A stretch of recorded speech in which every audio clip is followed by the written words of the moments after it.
Hi, I'm Ahmed, and welcome back to another Guild Wars 2 cardboard prop making video. In today's video, I'm going to be making the Flameseeker Prophecies, which is a legendary shield that on the back of it has an inscription of the Flameseeker Prophecies, which is like um, this prophecy about the fall of Ascalon and the coming of the Titans, and it really talks about Guild Wars 1. And I think it's a very cool prop to do. It's also a very easy prop to do. I think the most difficult part of it will be getting the uh this like the details in the shield, not actually making the shield, but like painting it, and also writing the inscriptions that appear on the book of the shield. That's gonna be hard, but it's going to be an interesting uh journey. And also might try using luminescent paint to get this glowy effect that we see in game. But it's something to experiment with. And I chose to do this shield because I did an Instagram poll and I asked people which one should I make, and they agreed that I should do the Flameseeker Prophecies over what is it called? The Shushadu shield. I thought Shushadu was gonna win because it's a fishbowl shield. But anyway, let's get right to the process. You know, thankfully my roommates gave me tons of spare cardboard to use for my projects, so shout outs to them. And I'm going to be first selecting a big sheet. This one I actually got from Newberry Comics. They had tons of spare cardboard out, and I was like, hey, can I borrow some cardboard? So I might use this to get started on my shield. I need a big sheet of cardboard, one sheet. So one thing that I want is for the shield to be in kind of scale with Eternity. So what I'm going to do is going to measure Eternity, see how long that is, and then see how much I should make Flameseeker Prophecy, because I kind of want them to be on the same scale. And so with my CS50 lecture playing in the background, I get to work on making the basic form of the shield. And going from a flat sheet of cardboard to a shield curvature is very hard, very difficult. But the idea is, if you look closely at the shield, you can kind of see there are little gaps between the flaps in the cardboard sheet. And so when you fold up those flaps and make them touch at their corners, you can make it have a bit of a curvature. And so you can use tape to keep it in place and get that shield shape. And so that's what I'm doing here. Okay. So now we're going for the second layer of the shield. I'm going to hot glue another layer to fill in these gaps.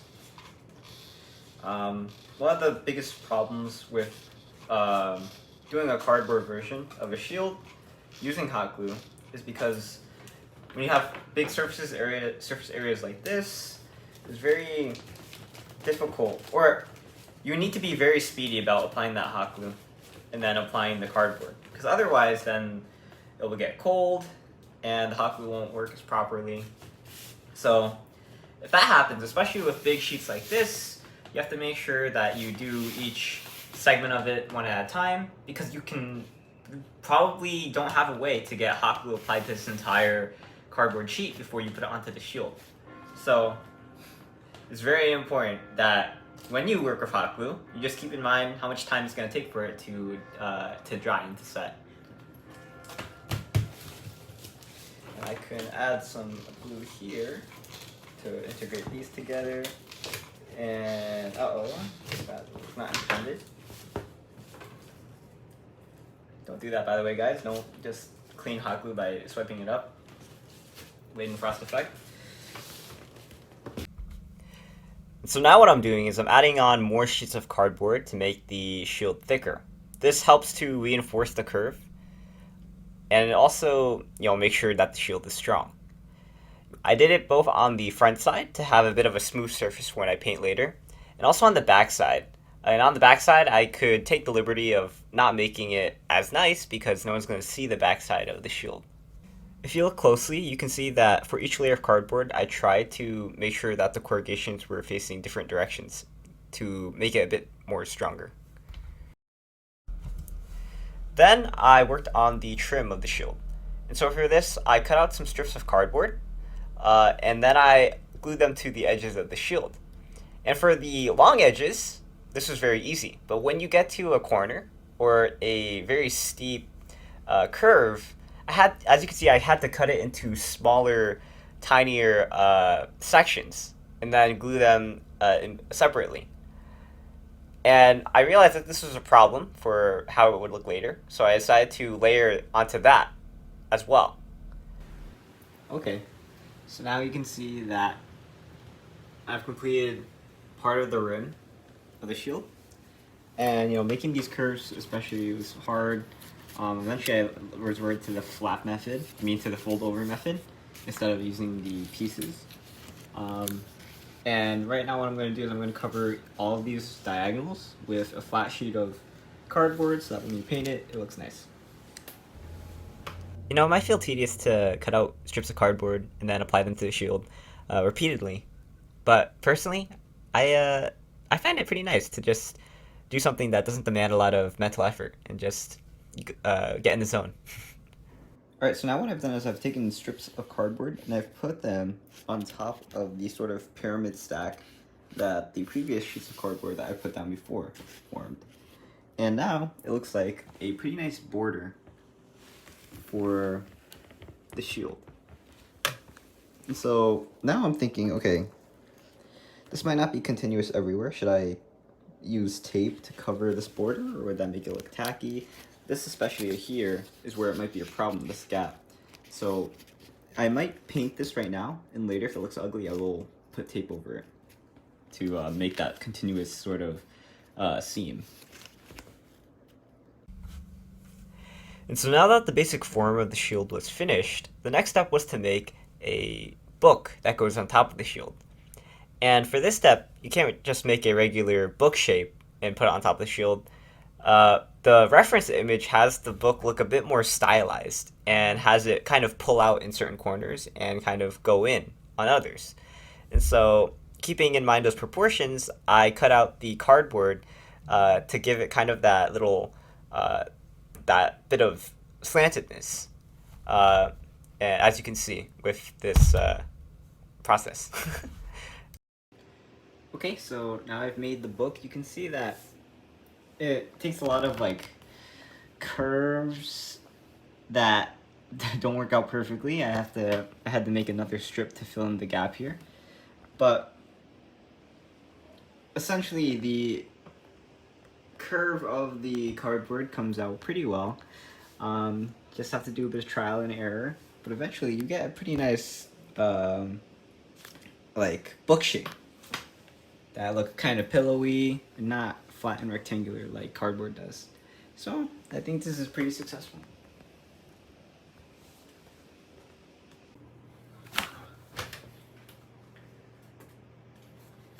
Okay, we have the curvature of the shield kind of cut out on my book. So now I'm going to hot glue it. This is going to be the majorest part of it. And I'm thinking the book is kind of exaggerated in its curviness due to the 3D model that I'm using. But it's okay. Some details I just can't see in game, so I might have to just, unless...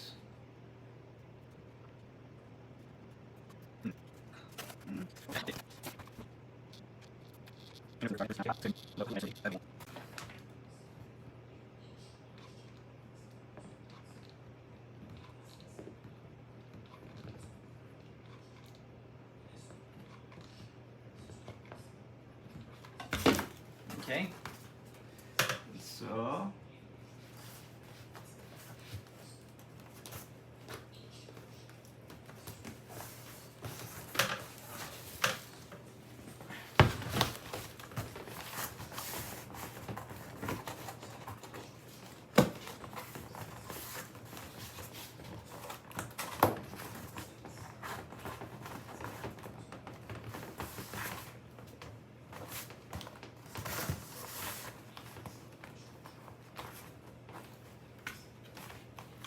So now, when I have this part in, yeah, this part hurt. Like I said before, it's hard to make something with a lot of surface area stick. And so I had to do a lot of gluing to actually get the book to stay on. So once I was satisfied with the book, I moved on to the detailing. And the Flameseeker Prophecies has really nice detailing on it. The background of the shield behind the book has a depiction of a battle on it, and it looks very nice. I want to try to capture that in, pseudo capture that in cardboard. And so I cut out tiny strips that kind of resemble the figures on the shield. And of course, I can't get it super accurately, but at least I can get the general serpentine contours of the detailing, or basically like the general shape. And then I guess I could like try to paint it later a bit to kind of mimic what the shield actually looks like. One of the biggest sacrifices you have to make with cardboard prop making usually can be level of detail. Now, first off, these details around the face of the shield, they're somewhat accurate to what I was basing it off of, but obviously, these contours can't be accurately caught with cardboard alone. I might need to paint it that way, but just in general, like, it is very difficult to exactly get the shapes that I want. And so that's what I'm gonna have to sacrifice when I finally finish this shield. At best I can resemble it. But that's not something that everyone does. If you look at this 3D model, you can see that there's also this sacrifice of detail. It's even symmetrical. It's not actually following the shield. For example, there's a tower on the right side, but there's not supposed to be a tower on the left side. And this appears just wrong. And I even tried to look at the concept art. The last thing I need to do is this leaf here. This quill of ink. So I'm going to do that, but first I'm going to paint some blue light up under it. I'm actually going to paint it only on the sort of inner shield. I was gonna originally do it on the outside of the shield, but because it looks like it has that as well. But for now, I'll just go with on the inside, and we'll see how that goes. In the meantime, though, I have quite a lot to clean up on my workspace. So let's clean this up first. So I'm not going to record it because I just realized that I was going to do some work on it. But right here I've got some glow-in-the-dark paint. So this is supposed to replicate the glow effect that it has when it's activated, because it's a ghost shield. I believe it's a ghost shield, actually. It represents the faux fire prophecy or something. I actually don't know. I should look more into this. But basically, I'm going to paint this with glow-in-the-dark blue. I probably should have applied a shade of white first. But I'm just going to experiment and see how this goes. And I'm going to shine a UV flashlight on it and see if that shows up well. And kind of experiment with this glow-in-the-dark because I've never used glow-in-the-dark before. Okay, so what I'm going to do now is I'm going to apply a first coat of white paint to the book so that when I make the final coat, it stands out more on white than on brown cardboard. And hopefully that makes it glow more. It's always nice to have some background noise while you're working. And my favorite source of background noise is Markiplier. Drop objects on the floor and create sound. Hold F to free yourself from air traps. Hide under beds or in cabinets. You have 5 days. Use headphones for best experience. Get out of there! Who is this, Grandpa? Ooh. Hey, so everything makes noise, huh? Leave this house. Oh, really? Okay.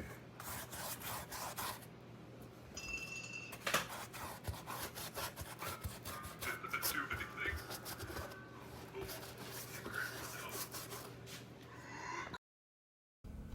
And so the next thing I worked on was the bottle of ink at the bottom of the shield. It's a very simple construction. It's nice to experiment with because it has a bit of curvature to it that I think I was able to replicate fairly well. Okay, so Now I'm going to add the final cardboard detail before I start painting. I think it's, is it day 4? Day 5? Somewhere in that range. You can see my working space is like absolutely cluttered with cardboard, which is a good sign for me.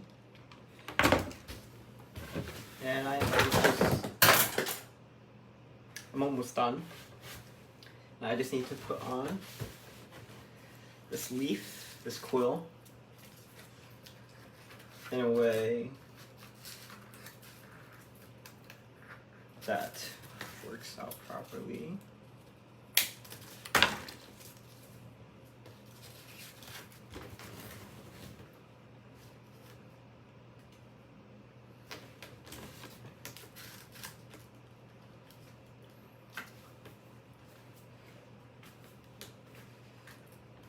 This actually worked out way better than I thought it would. Okay.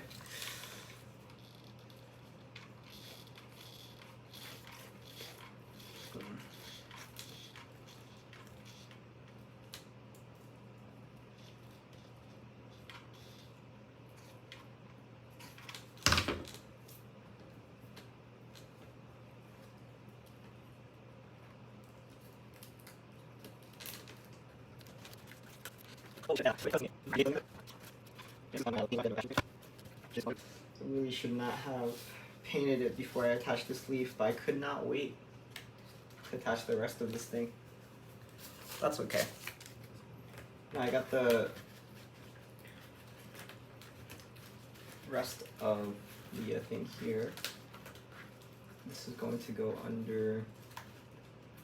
underneath here. This as well.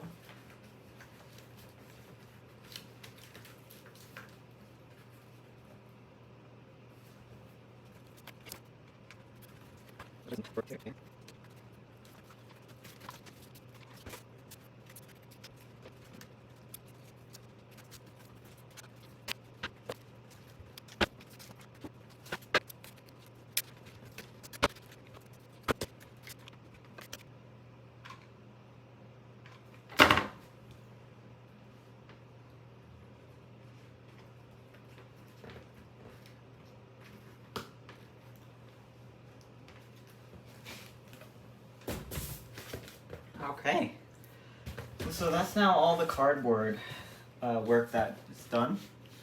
I like it. And so now what I need to do is I need to paint everything, which is going to take me quite a while. Oh yeah. And finally, I could paint the shield. So I just decided to paint it with the basic colors, white, black, and gold, just to get all the basic colors down. And then I even experimented later with applying glow-in-the-dark paint to it.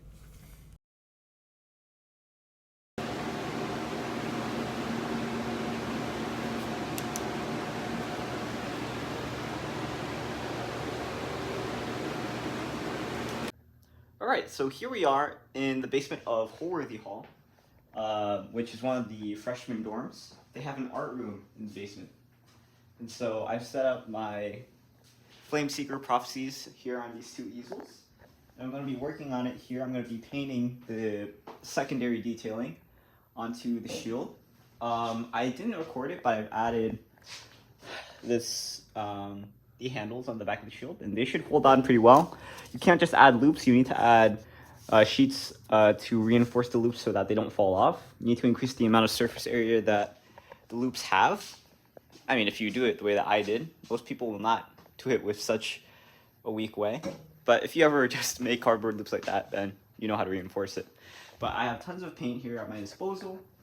I also have brought paints from my room.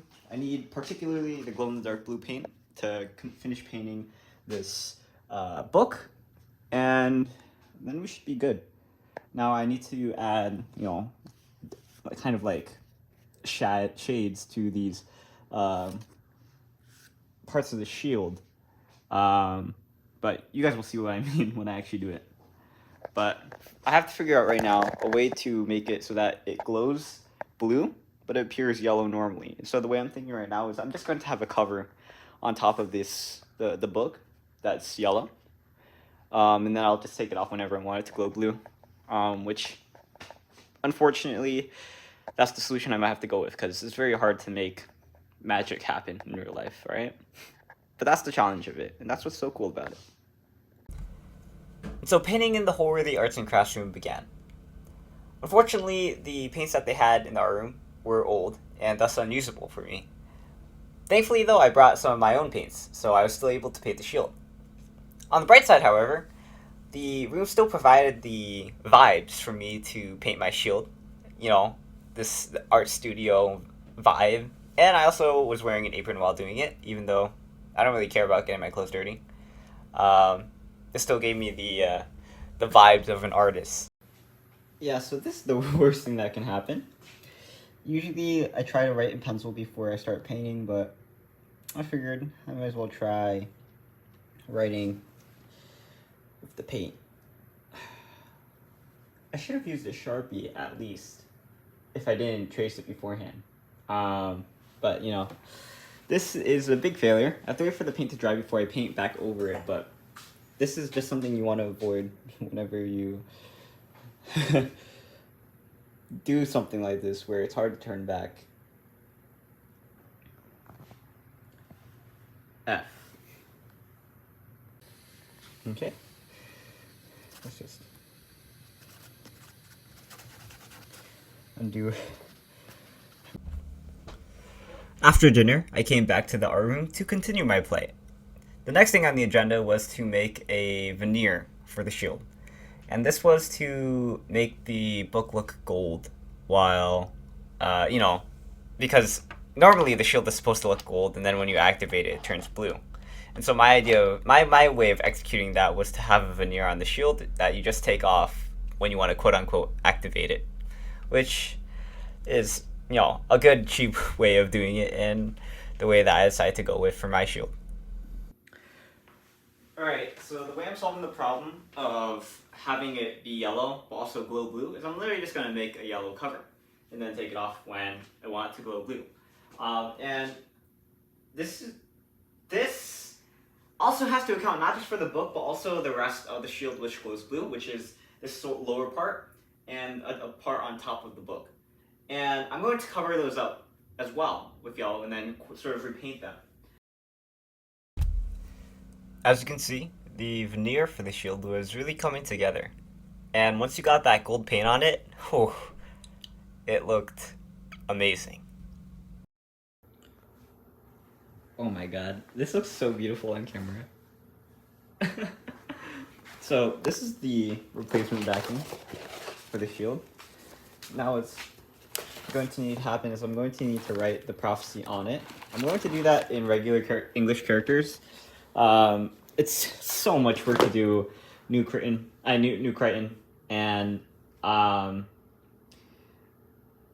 it's also really hard to do it in New Crichton. I might, if I want to, I might just do a new version of this and then paint that with New Crichton if I ever feel like it in the future. But for now, I'm just gonna do it in English. At first, I tried to make all the characters the same width, but I realized that this would be a bit too difficult, so instead I opted to to use a beginning and end point to mark each sentence. And so if the sentence got a bit too wide for how long it was, I would make it a bit more squished towards the end. And you know, that was a good enough approximation for what I was going for. After that, I decided to paint the veneer so that it looked the same as what was under it. After that, I made sure to clean the art room, because you would never leave an art room without cleaning your mess. So now what I'm going to do is I'm going to record the time of finishing on it. Let's do, I actually put not 1:30 here, but it's actually 2 o'clock because I just made this last change. 2 a.m.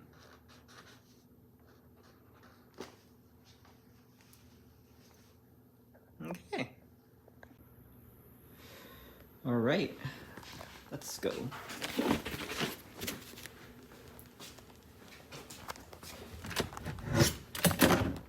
look behind you. Did you clean up? Yep, I did.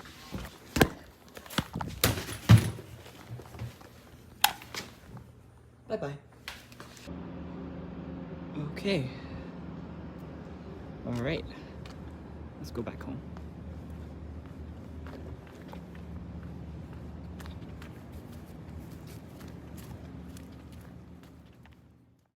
So that was my process of making the Flameseeker Prophecies out of cardboard.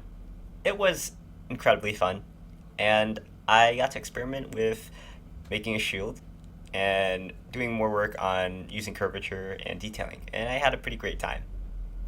So in the meantime, check out my other videos on Guild Wars 2 prop making. I also did a prop of Frostmourne from World of Warcraft, so go check that out, and I'll see you there. I'm Ayman, and signing out. Peace.